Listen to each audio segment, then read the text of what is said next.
Esse é Tela Pia. Pitacos das telas na sua vida por duas fãs de cultura pop. Em vez de terapia, tem cinema, TV e streaming. Eu sou Melissa Setúbal. Escuto músicas e séries o dia inteiro, até pra dormir.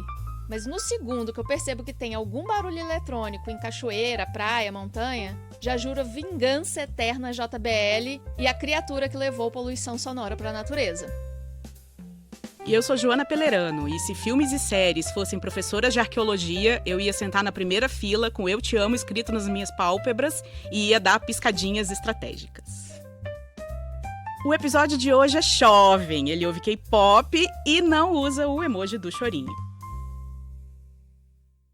A questão veio da nossa ouvinte Lilian, que está numa fase da maternidade da qual não se fala tanto, que é quando a cria entra na adolescência. Ela pergunta o seguinte: ser mãe de adolescente é mais difícil porque a gente lembra como era ser adolescente ou porque a gente esqueceu? E será que é tão difícil mesmo?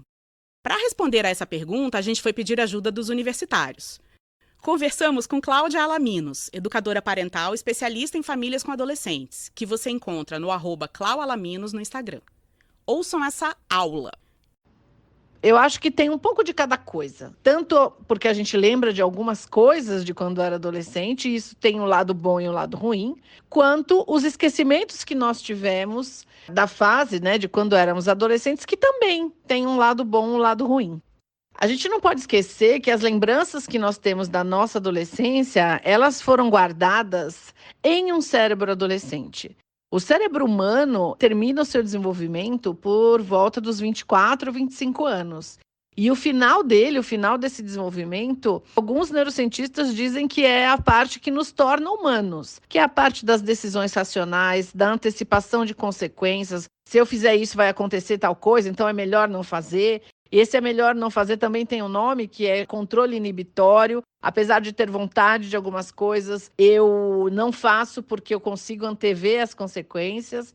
Durante a adolescência, isso tudo ainda está incipiente. E essas memórias todas das decisões que nós tomamos, das atitudes que nós tomamos, foram guardadas em um cérebro adolescente. A parte que a gente lembra da nossa adolescência tem uma dupla função quando a gente pensa na dificuldade. Primeiro, ela pode gerar empatia. Eu me solidarizo aí com a imaturidade do meu filho, porque eu aprontei, porque eu também fui impulsiva, porque eu também tinha preguiça de estudar ou qualquer outra coisa. E, ao mesmo tempo, isso pode dar medo, né? Nossa, eu aprontei tanto que eu tenho muito medo que o meu filho seja como eu. Então, o lembrar do que era ser adolescente tem esses dois lados, né? E o esquecer? Quando eu esqueço como era ser adolescente, ou eu tenho uma lembrança muito nublada daquela fase, eu posso esquecer junto os desafios pelos quais eu passei, e isso pode levar a uma cobrança excessiva do comportamento do adolescente, pode levar a mal-entendidos, a conflitos, porque os pais não percebem que os problemas dos adolescentes são da fase e não um mau comportamento. É importante, então, saber diferenciar o que é um comportamento esperado para a idade e o que é um mau comportamento. Óbvio que alguns comportamentos esperados para a idade realmente precisam de uma atitude educativa, mas a gente acaba enxergando de outro jeito, quando a gente sabe que é esperado. Quando um bebê recém-nascido chora 4 vezes na madrugada, é difícil, né? É doloroso, mas qual é a nossa expectativa? É que um bebê recém-nascido chore na madrugada. Então, acaba ficando mais fácil de lidar. Eu acho que tem muito mito, né? A nossa sociedade tem muito preconceito em relação aos adolescentes, mas a adolescência não é uma fase fácil. Algumas dificuldades vêm e elas podem ser dificuldades bastante importantes, e essa é uma fase que precisa da observação e do cuidado dos pais. Não dá pra gente achar que vai ser facinho. Mas, às vezes, se pinta o monstro mais feio do que ele é. Essa expectativa que se tem de que a geração atual é sempre pior do que a geração que antecedeu, então, na minha adolescência eu era muito mais fácil, eu era muito melhor. Isso é mito, isso é falado desde a antiguidade. Tem um neurocientista espanhol chamado David Bueno, que fala que se a gente piorasse a cada geração, como sempre é dito, a humanidade não existiria mais como espécie. Já teríamos sido banidos aqui do planeta. é só vivendo, né? Vivendo todo dia, é conhecendo o filho que a gente tem, que a gente vai conseguir elaborar estratégias para viver as dificuldades que aparecerem. E eu vou indicar 2 filmes que falam dessa fase aí da adolescência, que os 2 me tocaram muito. O primeiro é o filme Pérola, um filme brasileiro com a maravilhosa Drica Moraes, que me emocionou e me fez rir e fez reviver os anos de adolescência do meu filho, que já é um adulto. Esse é um filme que eu recomendo assistir. E um outro filme que também fala da maternidade e da adolescência é o Lady Bird, A Hora de Voar, que também é extremamente recomendado se você tem filho adolescente. Para quem ficou com curiosidade, o filme Pérola é uma comédia dramática de 2023 que conta a história de uma mãe por meio das lembranças do seu filho e por meio do filtro do luto e da distância temporal. A outra dica da nossa convidada é um dos filmes favoritos da Melissa. Gente, Lady Bird marcou a minha vida e a da minha mãe também. E olha que eu já era muito adulta quando assistimos. A gente foi no cinema meio desavisada, assim, porque eu queria assistir o filme novo da Greta Gerwig e fazer uma atividade junto com ela. Mal a gente sabia que esse filme ia continuar tão presente nas nossas vidas até hoje. Além dos caminhos e descaminhos de uma adolescente no final do ensino médio e todas as questões existenciais que acontecem nesse momento das nossas vidas, um dos pontos altos do filme são as interações entre ela e sua mãe. Uma dessas cenas, e atenção galera, um pequeno spoiler, elas vão juntas numa loja de roupas. Ainda dentro do provador, a Lady Bird fala que queria que a mãe gostasse dela, e a mãe responde instantaneamente: "É claro que eu te amo."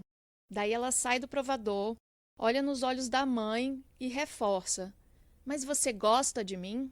E o olhar da mãe diz tudo. Desde então, toda vez que eu e mamãe trocamos um "eu te amo", ela sempre finaliza: "E eu gosto de você." Oh. É fofo, é muito fofo. E agora, vamos para o nosso quadro Sugestões para Assistir. Hoje nosso episódio está bem adolescente. A ouvinte Deb pediu a seguinte dica. Queria assistir a alguma coisa com aquelas vibes assim, bem teenager, sabe? E ao mesmo tempo ser fatos reais. Pois a gente tem uma sugestão que cobre as 2 bases, Deb. É o filme Bling Ring, de 2013, da Sofia Coppola, que conta uma história baseada em fatos reais de uma gangue de adolescentes de classe média alta que decide assaltar casas. Só que não era qualquer casa, eram as mansões das celebridades de Hollywood, tipo Paris Hilton, Lindsay Lohan, Orlando Bloom. O grupo era obcecado por celebridades e pelo estilo de vida das celebridades. Então eles descobriram que se eles stalkeassem essa galera na internet, era possível saber a agenda deles e quando eles não iam estar em casa.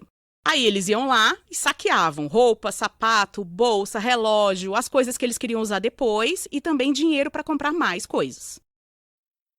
O filme é bem legal e o destaque vai para Emma Watson, que merecia um Oscar só por usar o sotaque mais californiano Kardashian possível.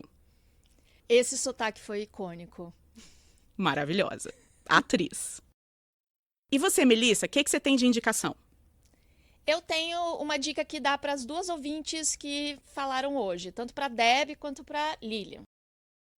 Olha, tô para conhecer um ser que sente mais na face dessa terra do que adolescentes humanos. Eu fico imaginando como é que funcionam as mentes dessas pessoas em plena tempestade de hormônios o dia todo. Não tem melhor filme para olhar bem de perto para isso, tanto sob a perspectiva de ser adolescente, quanto de ser pai e mãe de adolescente, do que Divertidamente 2, ou Inside Out 2.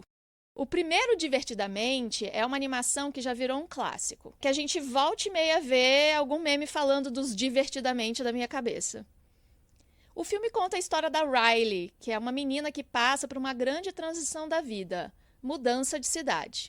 E a partir dessa situação, a gente pode ver como é que suas emoções interagem junto com as suas memórias para poder lidar com essa situação, mostrando 5 emoções básicas humanas como personagens com seus próprios arcos narrativos: a alegria, tristeza, medo, raiva e nojinho.